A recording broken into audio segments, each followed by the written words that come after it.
She texted me during my heart surgery prep. Can you calm down? It's not a big deal. Also, don't forget to send me money for my nails. I didn't reply, I just forwarded the message to her father. What he did next, and what happened when she found out, changed everything. I'm Derek, 35, and I'd been dating Amanda for 2 years. We met at a mutual friend's party, and she was everything I thought I wanted. Beautiful, outgoing, fun to be around. Looking back, I confused fun with only shows up when things are easy, but you don't see that clearly until you're being wheeled into surgery and your girlfriend is texting you about nail money. The heart issue started 3 months before the surgery. I'd been having chest pains, shortness of breath, the kind of symptoms you try to ignore because you're too young for heart problems, right? Wrong. My doctor ordered tests, found a valve defect that needed immediate surgical correction. Not life-threatening in the moment, but the kind of thing that becomes life-threatening if you ignore it. I told Amanda the night I got the diagnosis. We were at my apartment, watching some reality show she liked. I muted the TV. I need to tell you something, I got my test results back. She looked up from her phone. And? I need heart surgery. There's a valve issue. They want to do it in 3 weeks. I expected concern, maybe shock, fear, something. Instead, she said, "Oh, that's scary, but they do those all the time now, right? Like, it's pretty routine?" "It's open heart surgery, Amanda. There are risks." "Yeah, but you'll be fine. You're healthy otherwise." She went back to her phone. That should have been my first clue. But I told myself she was just processing it differently, that not everyone shows emotion the same way. The 3 weeks before surgery were hell. Pre-op appointments, meeting with the cardiac team, signing paperwork that basically said, "Yes, I understand I might die on the table." Amanda came to exactly 1 appointment, the first one, and spent most of it on her phone. When the doctor asked if she had any questions, she said, "How long is recovery? We have a trip planned in 2 months." The trip. Right. A girl's trip to Miami she'd been planning with her friends. I'd already told her I probably wouldn't be recovered enough for her to go. I'd need help around the house, wouldn't be able to drive, might still be weak. She'd nodded and said, "We'll see," in a tone that meant she was going regardless. The night before surgery, I asked her to stay over. She said she couldn't. She had things to do in the morning. I didn't push it.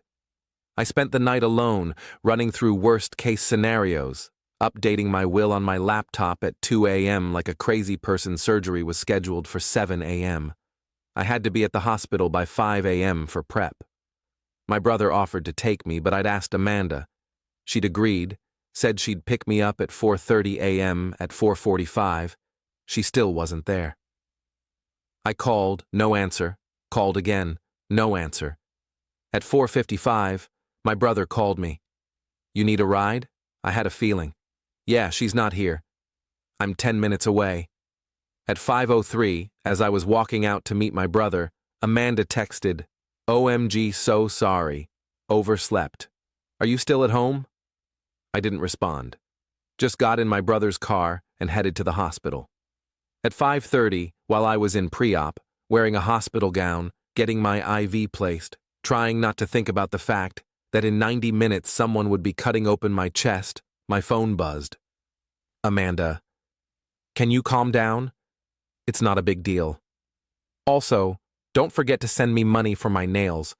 Appointment's at 2. I stared at that message for a solid minute. The nurse asked if I was okay. I said yes. I was lying. I didn't reply to Amanda. Instead, I forwarded the message to her father, Robert. I'd met him a few times.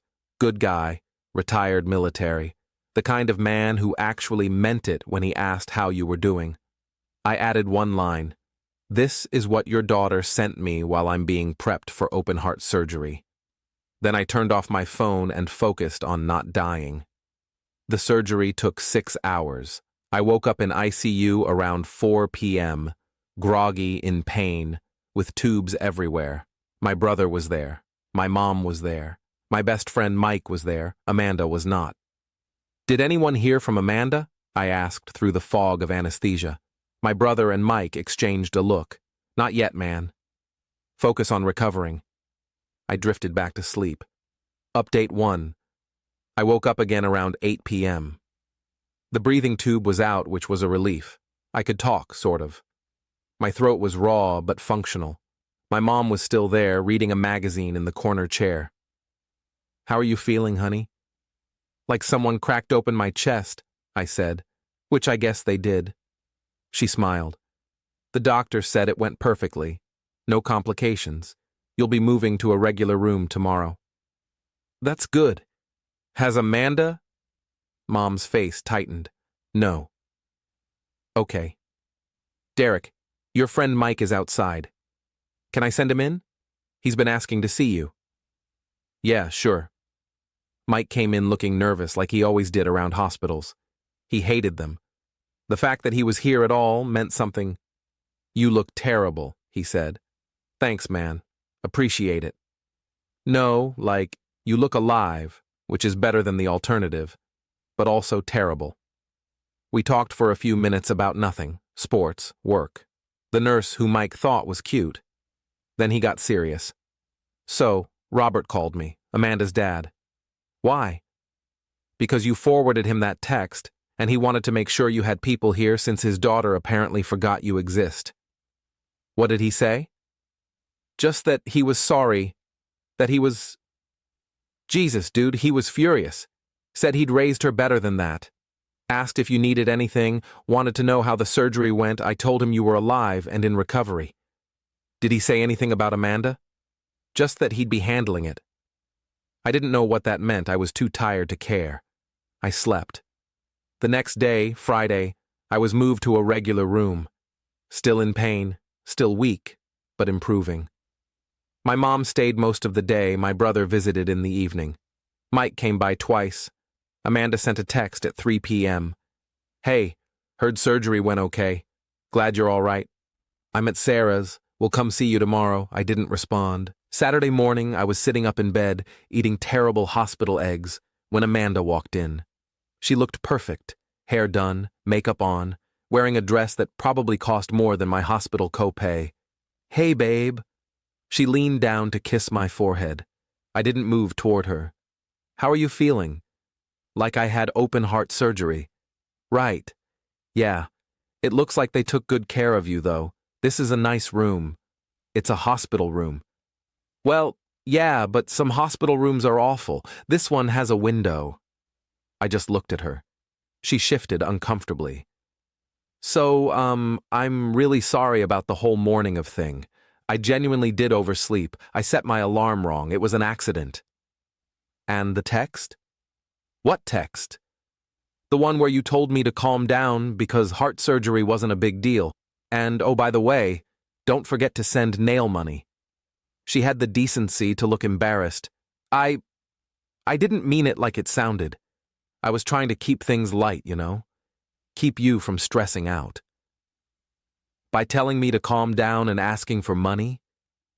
I mean, you do send me money for stuff I thought it was normal to ask. Amanda, I was lying in a hospital gown with an IV in my arm, 90 minutes away from someone cutting open my chest, and you texted me about nails. I said I'm sorry. What more do you want?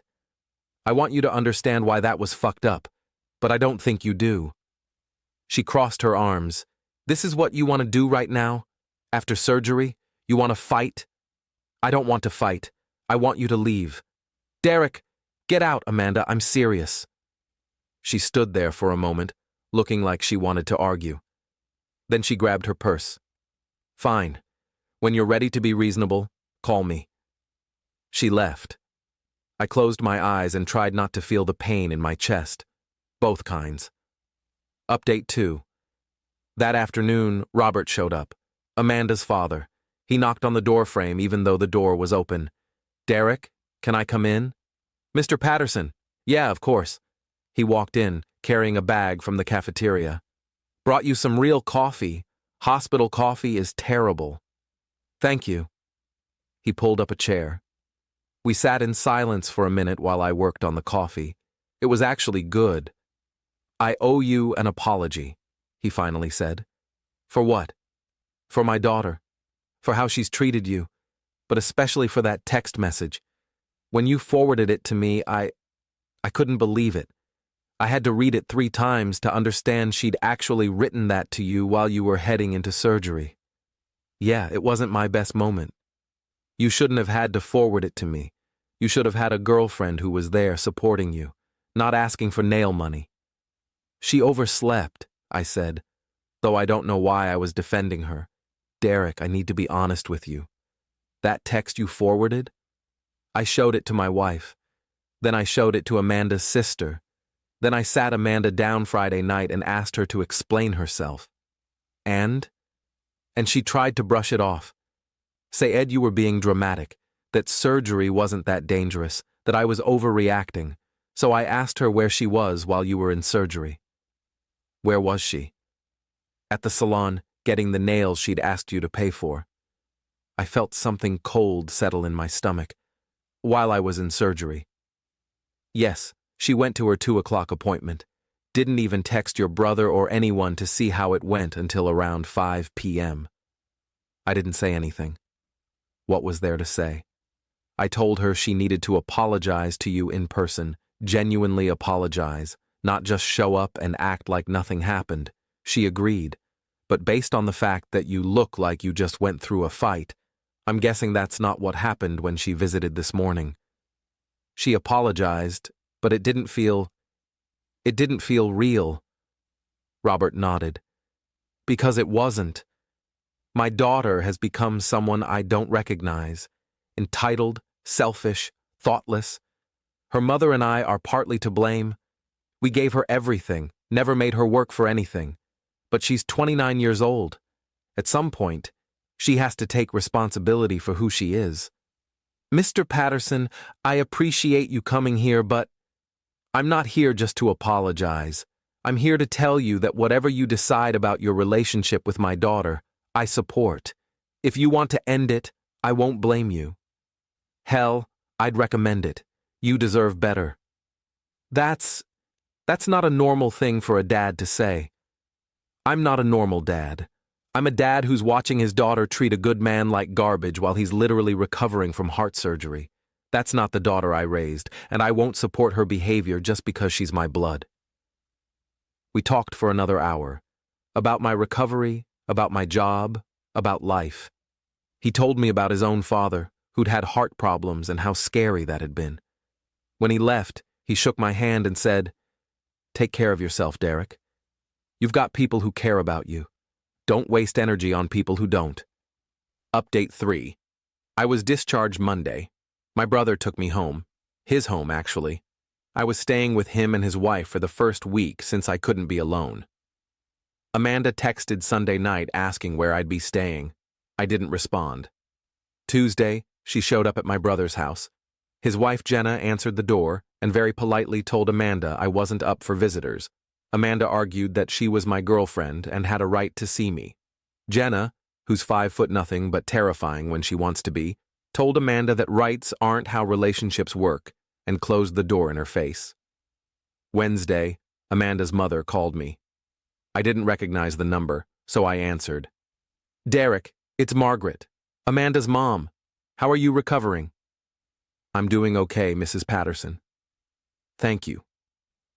I wanted to apologize for my daughter's behavior. Robert told me about the text message and about her missing your surgery. I'm mortified. It's not your fault. Maybe not, but I raised her somewhere along the way. I failed to teach her basic human decency. Robert and I have talked, and we want you to know that whatever happens between you and Amanda, we still care about you. You're a good person, and you deserved better treatment.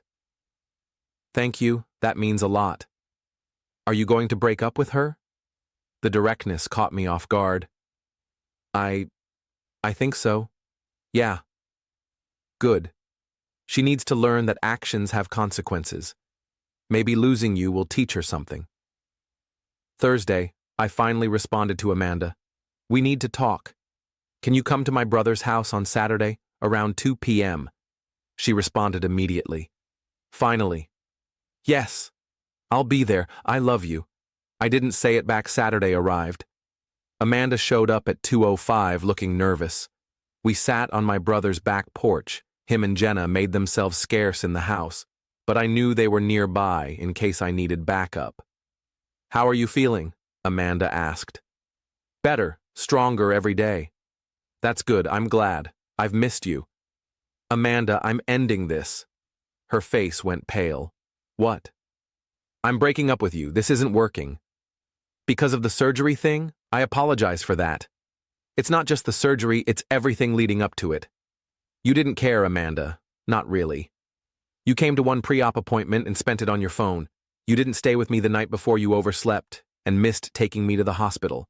And then, while I was being prepped for someone to literally cut open my chest, you texted me about nails. I know that looks bad. It doesn't just look bad. It is bad. And then, while I was in surgery, you were at the salon. You didn't check on me until hours later. You didn't visit until 2 days after I woke up. Do you understand how alone I felt? I'm sorry. I didn't realize it was such a big deal. That's the problem. You didn't realize open heart surgery was a big deal. What does that say about you? About us? She started crying. Please don't do this. I'll be better.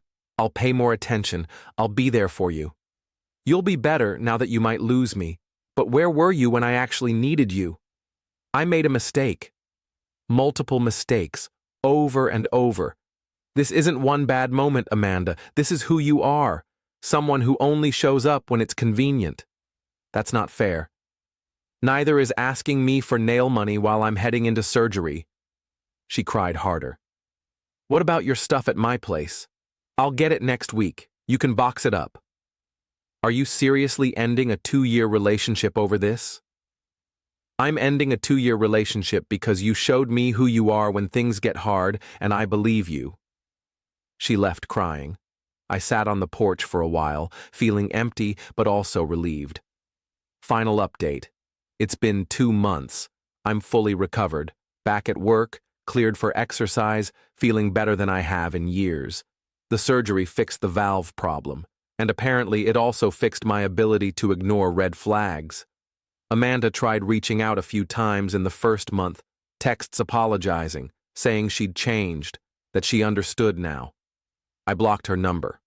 Her sister reached out once to say Amanda was devastated and in therapy. I told her I hoped therapy helped, but it didn't change anything. Robert and Margaret invited me to dinner last month. Just the 3 of us. It was surreal, but nice. Robert asked how I was healing. Margaret brought me a care package with homemade soup and recovery advice. They didn't mention Amanda except once, when Margaret said, "She's moving back in with us." The entitlement caught up to her in other areas of life, too. I didn't ask for details. Didn't need them. My brother asked me last week if I was angry about how everything went down. Not really, I said. More just grateful in a weird way. Grateful? That I found out who she was before I married her, before I had kids with her. Better to learn during heart surgery recovery than during something worse. There's something worse than heart surgery? Yeah. A lifetime with someone who thinks your heart surgery isn't a big deal. He didn't argue with that. I'm dating someone new now. Met her at a coffee shop of all cliched places. She's a nurse, actually, which means she understood immediately when I mentioned my surgery history. On our second date, I told her the whole story, Amanda, the text, the nail appointment. She was quiet for a moment, then said, "I'm glad you're okay." Both from the surgery and from her. That's when I knew she was different. Sometimes I think about forwarding that text to Robert, about whether I should have just broken up with Amanda privately instead of involving her father. But then I remember his face when he visited me in the hospital, the way he apologized for his daughter's behavior, the way he told me I deserved better. He gave me permission to value myself. In a weird way, that text message was the best thing Amanda ever sent me, because it showed me exactly who she was, and it connected me with someone who actually cared. The heart surgery saved my heart. Forwarding that text saved the rest of me.